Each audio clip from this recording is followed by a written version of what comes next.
শ্রাবণ ধারায়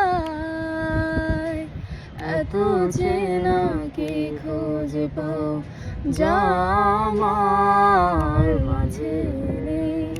এক বিন্দু পরিমাণ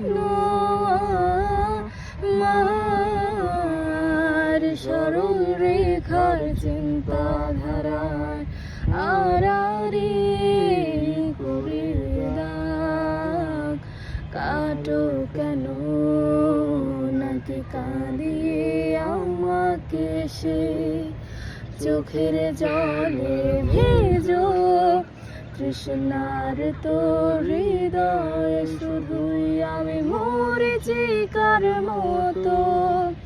তবে তাই যদি হয় করি না কো ভয়, জানি আধার রাত ঘনিয়ে হবে সূর্যোদয়। আমি ভেবে নিলাম তুমি সেই লাল গোলাপ যার নিরন্তর পাহাড়